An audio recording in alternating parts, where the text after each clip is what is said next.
ស្ងាត់នាមាត់ទន់លេកន្លែងគូស្នេហ៍ធ្លាប់មកកំសាន្តអរិយត្រីស្ងាត់នាមាត់ទន់លេកន្លែងគូស្នេហ៍ធ្លាប់មកកំសាន្តអង្គុយរៀបរាប់រឿងស្នេហ៍ពីប្រាក្រោមដួងព្រះច័ន្ទដែលរះពេញវងដើមដងដោះទេទៀមទៅមកស្ទឹងជាដួងប្រលឹងខ្ញុំនឹងនួនល្អដើមដងដោះទេទៀមទៅមកស្ទឹងជាដួងប្រលឹងខ្ញុំនឹងនួនល្អដងអើយដងទេកុំរេសើមក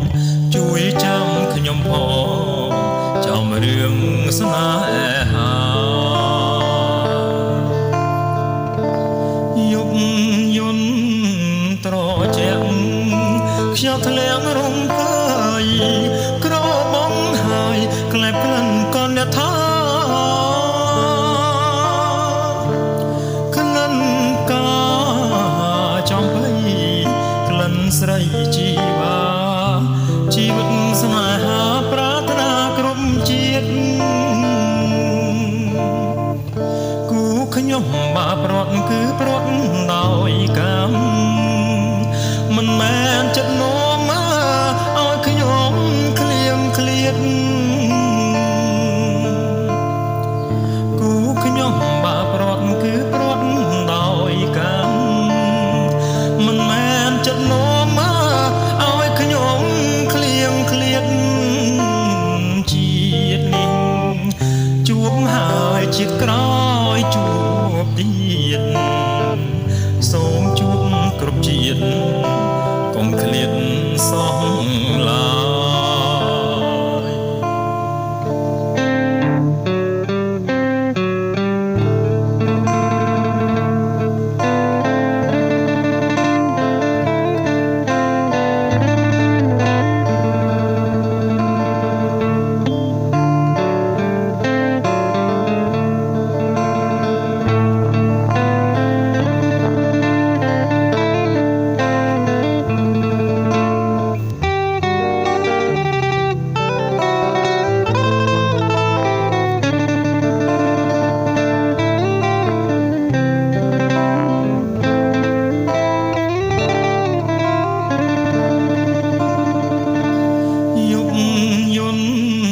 ត្រជាក់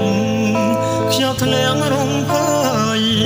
ក្របងហើយក្លែបក្លិនកនថាក្លិនកាចំបៃក្លិនស្រីជីវ៉ាជីវិតស្នេហាប្រាថ្នាគ្រប់ជាតិគូខ្ញុំបាប្រត់គឺប្រត់ដោយកម្មមិនមែនចិត្តនោមឲ្យខ្ញុំឃ្លៀងឃ្លាតគូខ្ញុំបាប្រត់គឺប្រត់ដោយកម្មមិនមែនចិត្តនោមឲ្យខ្ញុំឃ្លៀងឃ្លាតជាតិនេះជួបហើយជាតិក្រោយជួបទៀតសូមជួបគ្រប់ជាតិកុំឃ្លាតសោះឡើយ